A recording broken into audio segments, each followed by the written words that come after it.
by parliamentarians, or maybe it will become like something new in Parliament? Because last time during the vote, this law was shut down. So my question is it going to become a new law, or it is a thing which has been there, but it was misunderstood by parliamentarians? Thank you so much. My name is Robert Edward from Rainbow TV. I want to understand the charge that Parliament is expressing now, that you do not have an option but just to obey the court decision. Is this charge that you're saying you believe that Parliament is going to do that, is it coming because it's a court order, or you are seeing the significance of what the court has directed? This will come as an extension to Wisdom's question, because the issue of 50+1, for example, came in Parliament and it didn't make it. So is it going to happen because it's a court direction, or as Parliament you are seeing the significance of this in the running of the affairs of this country? Thank you. What I think we need to make clear, which probably is cutting across most of the questions we have, is that this is not new law. If we go in our own constitution, 80 part 2, the president shall be elected by a majority of the electorate through direct and universal and equal suffrage. What we did not have is the enabling legislation to put this into effect. What the courts have done is to now interpret this in clear terms, because before people felt what we're doing now is to actually come up with a new law on 50+1. So in a real sense, the courts have just cleared us that 50+1 it was already in our constitution. They have interpreted it for us.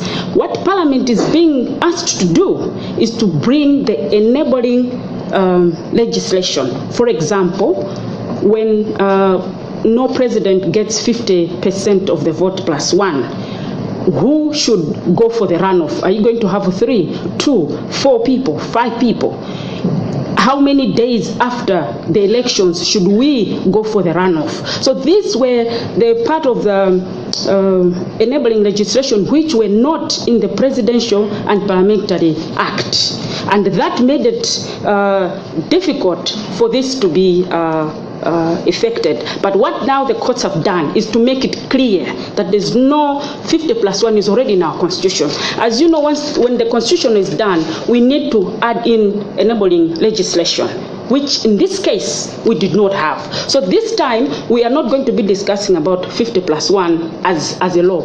We are just going to be discussing about the enabling legislation to make sure this is effective. So as we're talking that interpretation, what it means, we cannot have elections where a president does not have 50+1 and then they're declared a winner. But for it to have a smooth running, we will have to put in the enabling legislation. In terms of whether we believe in it, yes, we do believe in it. We are citizens, and I think it's something that it is coming from our own constitution. I don't think it's something, if we're going to say we don't believe in it, it means we're saying our constitution is not right. We believe in it, and I know it was thrown out last time, but you need to know that members of the House are individuals. They come in their own capacity, in their own right, in what they think people from their own constituencies have mandated them to do. So I cannot control an honorable member who says from my area, from my constituency, this is what the people are saying. But in this case, what we're saying is on top of the normal bills that we do, it is not just coming in, it's coming through a court order. Therefore, the weight on it is even more for us as members of Parliament to critically look at it and appreciate our colleagues from the judiciary on the work that they've given us, and actually for us to do our role, because they have interpreted, we have to put in the enabling legislation. In terms of priorities, I don't think it really matters. What matters a lot is that by the end of 21 days, all the orders have to be done. So we might come up, depending on the days, depending on which ones we finished first, we'll consider those, because obviously it means people will be working around the clock. It will depend on which one they finish first. But what I can guarantee you and give you commitment is that in 21 days, all of them have to be done. So in terms of priorities, I don't think we can say this one has got more weight than the other. All of them, the weight is the same. We have to make sure it is done by 21 days. Members of Parliament come here in their own individual right. So they will come up with, they'll come into the chamber to vote according to what their constituents or what their conscience is. So I cannot say, no, you are wrong by voting this way, because that's what was in their conviction as well as what was coming from their constituents. But you also stated that there probably is now a clear interpretation of that law, suggesting therefore that there must have been a misadvice or misunderstanding from the legislature in terms of what that law was telling us. You're very right. That could have been misunderstanding. But what I wanted to say clearly, as I said before, the law has always been there as the section that I gave you. But what I think was missing was the enabling legislation. So this time round, we're not going to be dealing about whether we have 50+1 or not. That is not going to be a question at all. It's going to be about what are the enabling legislation that we need to do to make sure this is put in effect immediately as the courts have directed. So what the court has done is to help us by interpreting it clear so that everybody is clear what this section means. Thank you. I said, is Parliament going to react because it's a court order, because or it's because of its significance? Because the 50+1 issue came and it didn't make it for by the reasons maybe best known to the members of Parliament themselves. So this time around, will it be? Are you reacting as Parliament because it is a court order, or because you are looking at the significance of that? Thank you. I think it's a tricky question. We have to follow the court order, but I think it's also in us to believe that we need to make sure we clear what our own constitution has provided for. So it's both ways, the order from the court, and at the same time, it is something that is our own constitution, where members of Parliament, we do swear that we ensure that we uphold the constitution. So it is both. The significance of it, I think, cannot be undermined. At the same time, the order itself would have to be followed. So it is both. Thank you. Member Prince, may I suggest that this will be the final round, and I start with MBC. I wanted to know that this was initially supposed to be the mid-term budget review. So in light of the court's direction, I wanted to know what's the way forward to the other business that was initially there. And in the light of the same, are you continuing in the same period that was initially stated? Thank you. Give him space to speak, a mic. Cyrus Nara from Al Jazeera.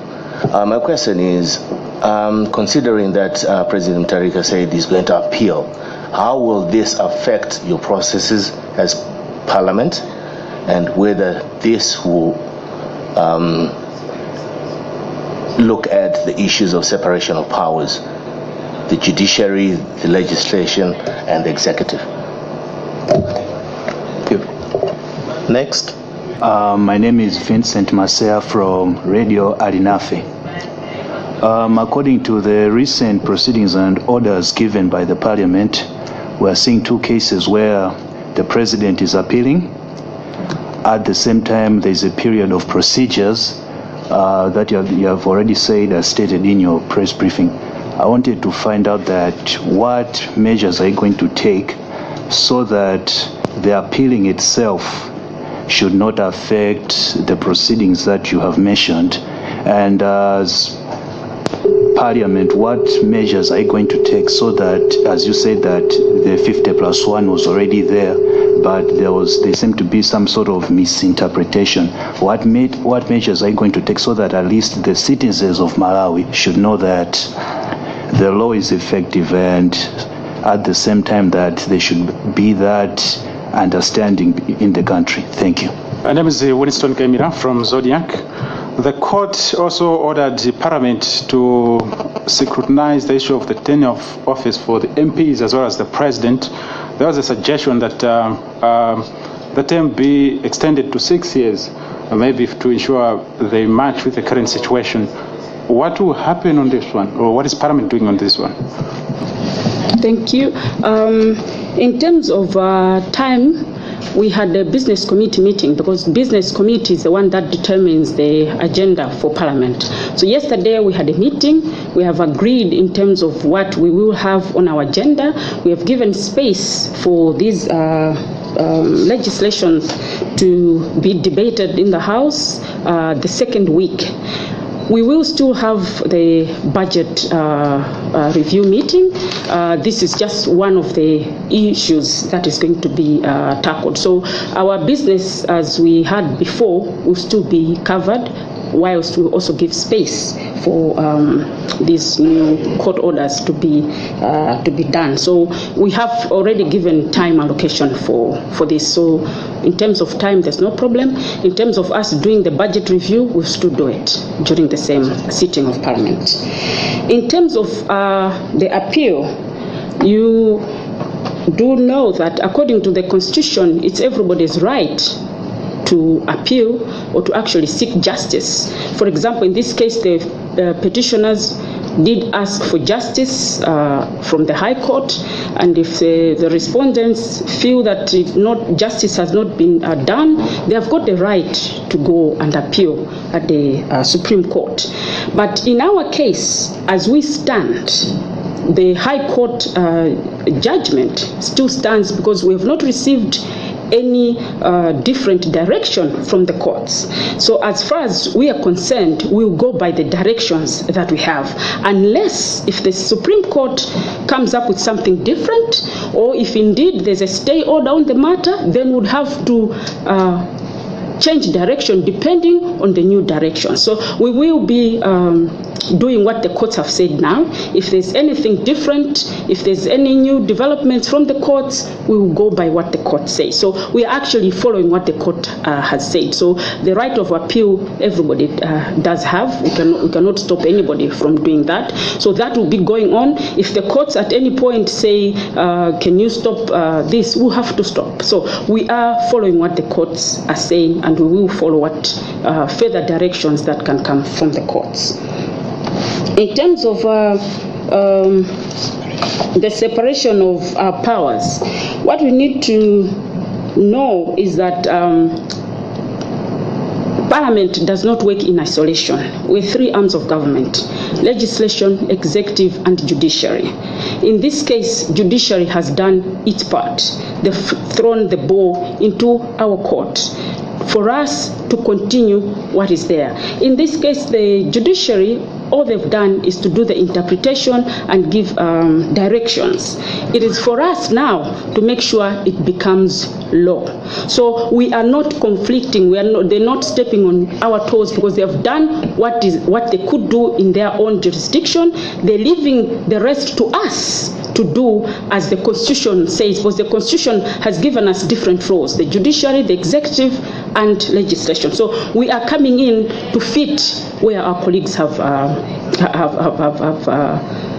left the whole matter. As you know,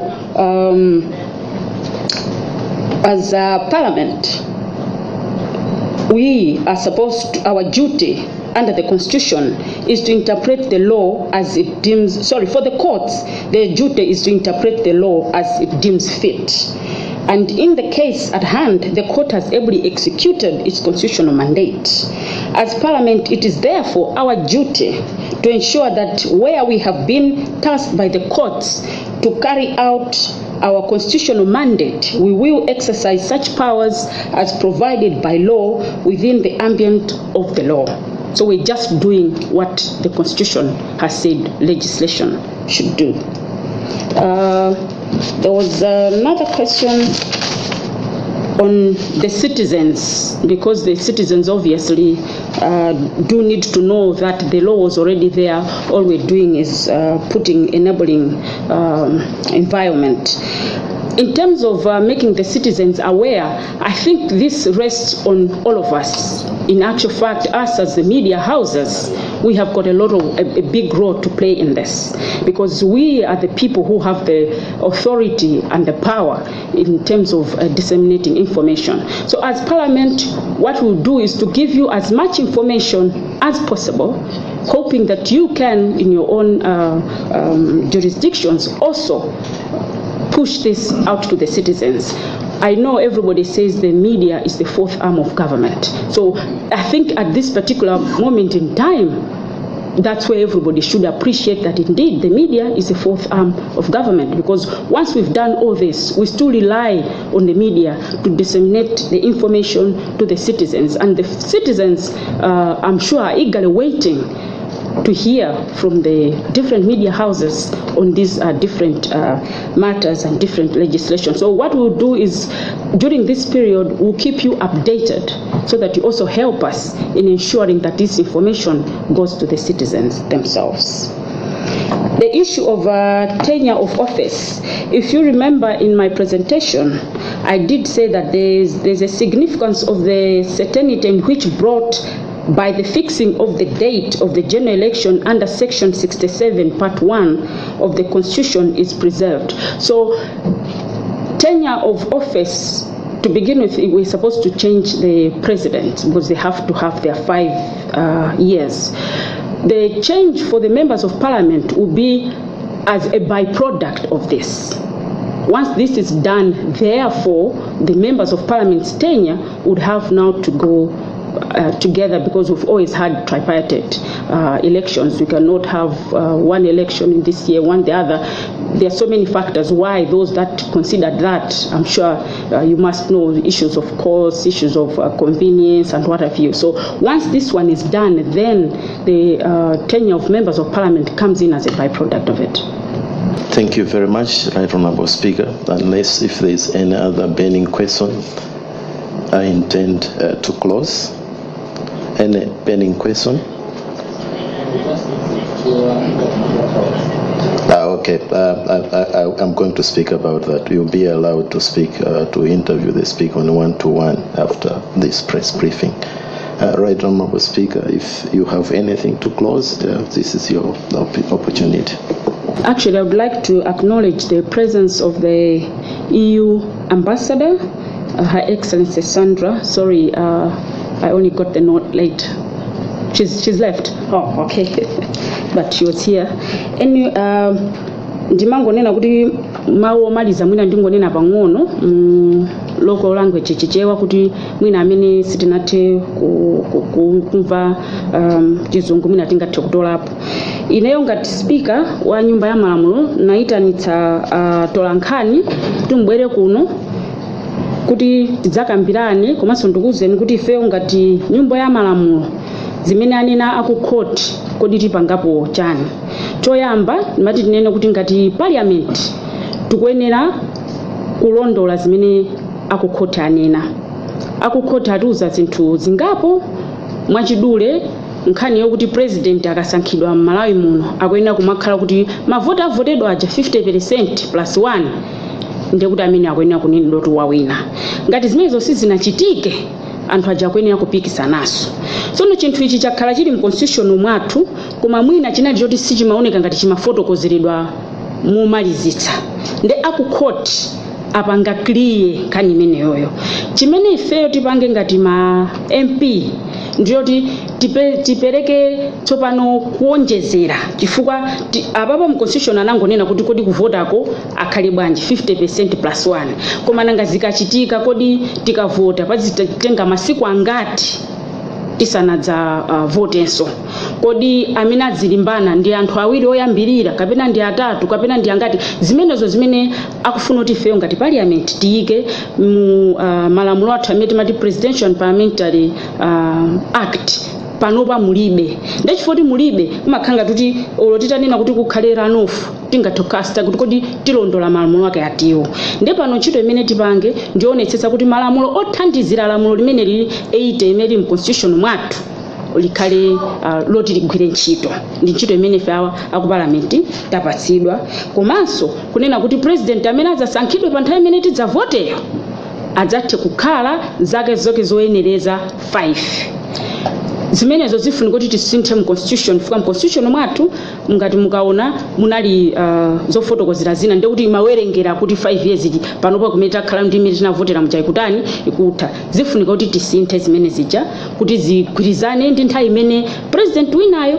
adzavoteredwe president amene adzavoteredwe pa nthawi imeneyo komanso ifeyo ngati parliament tauzidwa kuti ma commissioners amene amapanga zachisankho ngati parliament tikuyenera kuti tionepo kodi ntchito anagwira moyenerera malingana ndi zimene anena iwo aku court nde ife kuno ku parliament committee ya public appointments committee ndimene imapatsidwa mphamvu imeneyi yoyang'ana aliyense amene amagwira ntchito ya boma kuti kodi akugwira ntchito yake moyenerera kapena zikulephereka ngati zikulephereka tipange bwanji nde committee imeneyi tawayitanitsa tikunena pano kuyambira lero mpaka weekend yonse akhala kukumana kuti aone pa nkhani ya ma commissioners plus chairperson wa electoral commission komanso senior executive ngati aku electoral commission kuti kodi ntchito yawo ndi imene court yagamulira anagwira ntchito moyenerera ngati aone kuti pali zifukwa zina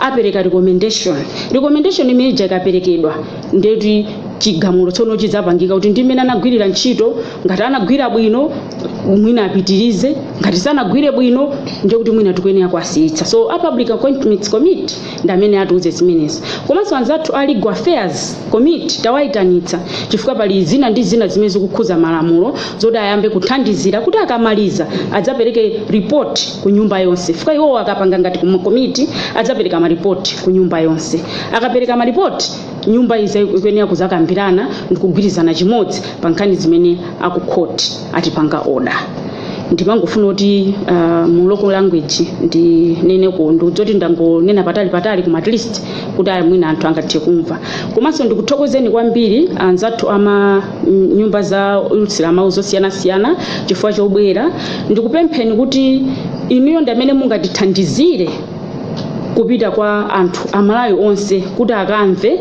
komanso akakhale ozindikira kuti ife ngati parliament koti imene inatilamulira ife tigwira ntchito masiku amene atipatsa 21 tikugwira usiku ndi usana kuti tionetsetse kuti kamatha 21 days zonse zimene atituma tiyesetsa kuti tigwire ntchito tikwanitse ikamatha 21 days tikhale titakwanitsa inuyo ngati anzathu ogwira ntchito ku manyuzi tiyesetsa kuti tizikupanga na update pafupi kuti mudzidziwa kuti kodi tili pati ndipo zikupangika ndi chani chifukwa inuyo ndi amene mumatha kutifikira kwa anzathu ma citizens athu mufulumira nde ife tipanga ntchito yathu komanso titha kukupatsirani inuyo ngati anzathu ama media houses kuti mutithandizire kutumiza information imene kwa amalawi onse zikomo kwambiri